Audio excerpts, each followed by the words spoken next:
"What did you just cut?" That is all I managed when I stepped into my driveway and saw our HOA president smiling like she had saved the neighborhood, while her handyman dropped a shattered county lock at my feet. And the hum from the gray junction box beside my fence went dead. Half a minute later, I understood it was not just my internet. She had taken down every security camera on the main road, the school crossing the park entrance, and by the end of the week, her name was printed on a criminal case file. Sounds dramatic, I thought so too, until it happened in my yard. My name is Mark Collins.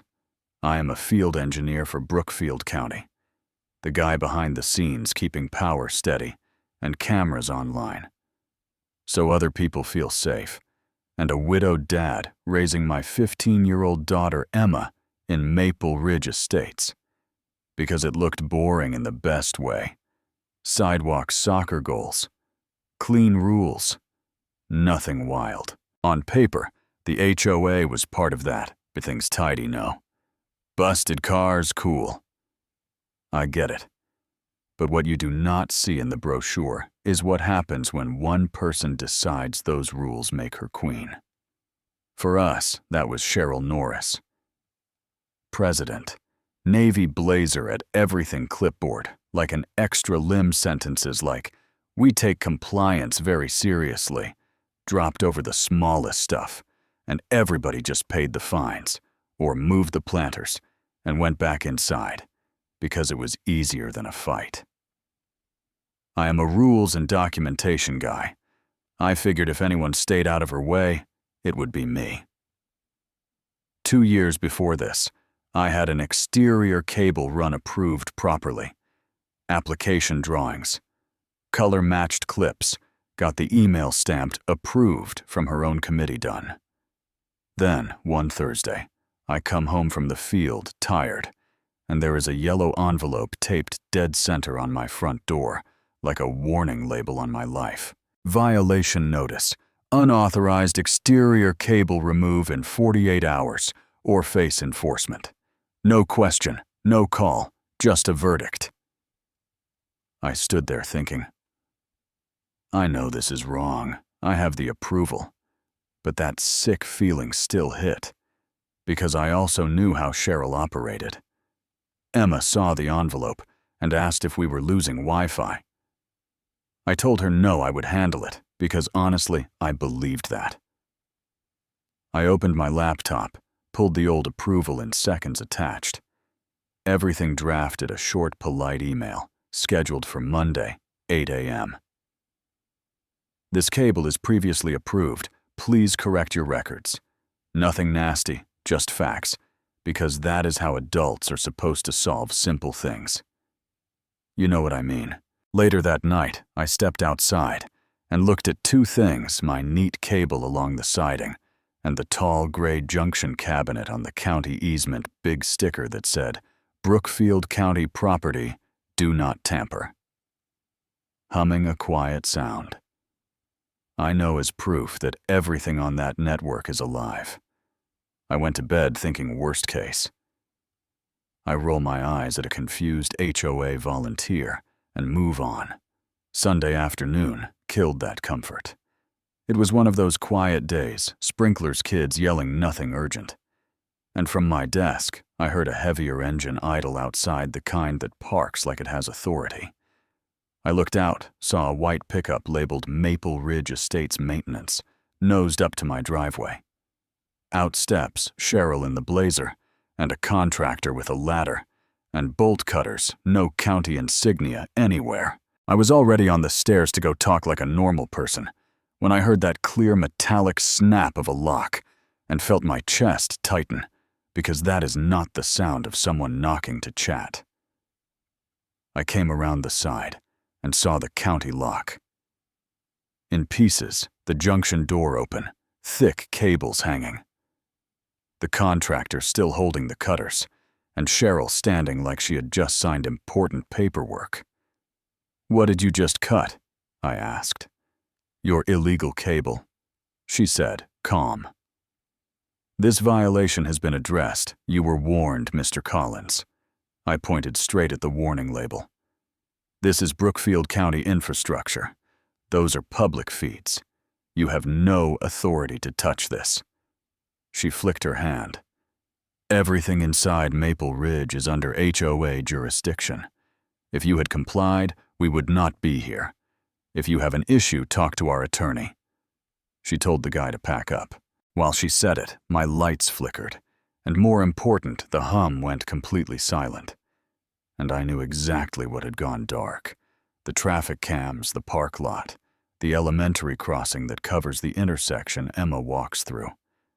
So I pulled out my phone and told her I was calling the county and the sheriff. She actually smirked. We have lawyers. Go ahead. Climbed in the truck and left like she had done her job. That is the moment I stopped feeling like an annoyed homeowner and started acting like the witness my job trained me to be. I called Brookfield County Operations, gave my ID the cabinet number our street. The dispatcher checked her system. Her voice flipped. All cameras on that corridor dropped at 2:17. Do not touch the box.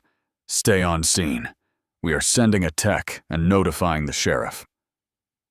While I waited, I did what I do. Gloves on photos from every angle, wide shots showing the easement, my fence, the cabinet.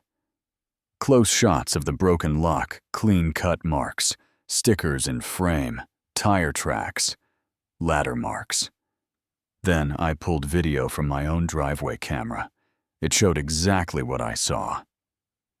Cheryl pointing at the box, nodding the contractor cutting the lock, opening it, clipping the lines. No confusion, no accident.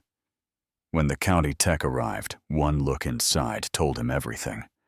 He took his own pictures, called his supervisor, and legal right there. And a few hours later, Detective Harris was at my dining table watching the same footage, while Emma pretended not to eavesdrop from the hallway. Harris closed her notebook and said, "Mark, this is destruction of public property and interference with security systems. It is not going away." That afternoon, Cheryl called me. No hello, straight into accusing me of weaponizing my job, claiming I had turned a simple enforcement process into a criminal circus. Said if I told the county, it was all a misunderstanding, the board would quietly pay. A small repair. And when I did not bite, she dropped the mask. "If you keep pushing this, we will lien your property. We know how to make your life difficult." I listened, then answered as calm as I could. "Cheryl, you ordered a man to cut into a clearly marked county cabinet on camera. I reported it like I am required to. The rest is out of my hands. If you have anything more to say, ask your lawyer to email me." And I hung up. Yeah, that happened. After that, word moved faster than any memo.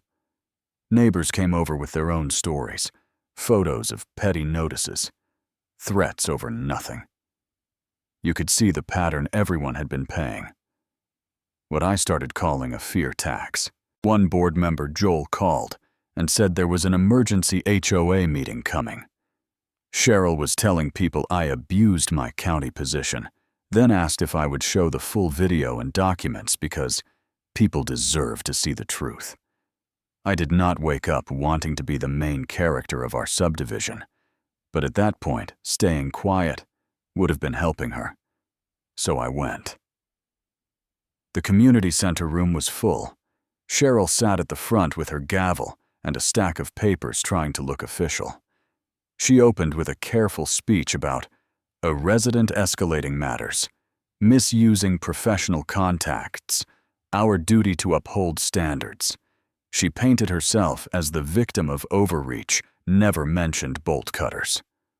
When she finished, Joel asked, "Did you authorize anyone to open that cabinet?" And she called it an unfortunate misunderstanding, said the contractor. May have misinterpreted, claimed the damage was minor. I raised my hand. The architectural chair nodded, and I walked up, plugged my laptop into the projector, hit play. The room watched Cheryl point at the box, watched the lock cut the door open. The cable severed, watched me come out and confront her, name stamps right there. When it stopped, it was quiet in that heavy way where people are doing math.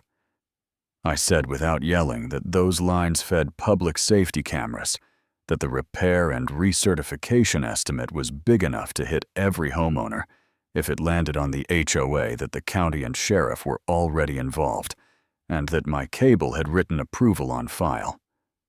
Cheryl tried to talk over me, but now the treasurer was asking if our insurance would even touch intentional destruction of government property. Another board member wanted to know why they were only hearing about labels and video. Now people in the chairs started calling out their own experiences. You could feel the support under her slide away. Joel made a motion to suspend all enforcement actions, bring in outside counsel, and remove Cheryl from the presidency, while the legal process played out. Hands went up fast. Motion passed. Watching her pack her binder into a bag and walk out without her usual smirk was not fireworks. It was just right. A few weeks later, I took the stand at a preliminary hearing, answered straightforward questions about what that box is, who owns it, what my job is. Confirmed the video was accurate. Confirmed. There was no permission, no confusion. Her attorney tried to paint me as out for revenge, and I just said what I had been saying from day one. I treated it like any other critical damage. The only difference is this time the person on camera is not a fallen tree. The judge found probable cause. The prosecutor took it. Cheryl took a plea restitution community service, a ban from serving on any HOA board for years. Maple Ridge rewrote its bylaws. Real checks on enforcement required sign-off from proper authorities. If utilities are involved, transparent reports, so one person cannot hide behind paper. Months later, at a neighborhood cookout run by the new board, a few folks thanked me, and I told them I did what my job. And my conscience already expected. The evidence just forced everyone to see who Cheryl really was. That night, I walked past the repaired junction box again. New heavy lock solid, a small county camera watching it. The hum back low and steady. Emma came out beside me and asked if I ever wished I had just pulled the cable and avoided all of it. I thought about the dead cameras, the neighbors paying that fear tax, the way she laughed when I said I would call the sheriff. No, I told her avoiding trouble is not the same as doing the right thing. Sometimes you have to let a system run its course, so people like that hit a wall they cannot move. And that is what I want to know from you. If you were sitting in that room, or living on this street, would you say she made a harmless mistake, or that she crossed a line that has to matter? Have you dealt with an HOA or a boss, or anyone with a small badge and a big ego who thought their rules sat above common sense and the actual law? Tell me in the comments what you think, what you would have done, and if you have your own story like this, share it. Because somebody watching this right now is stuck under the same kind of pressure and needs to see that pushing back is possible.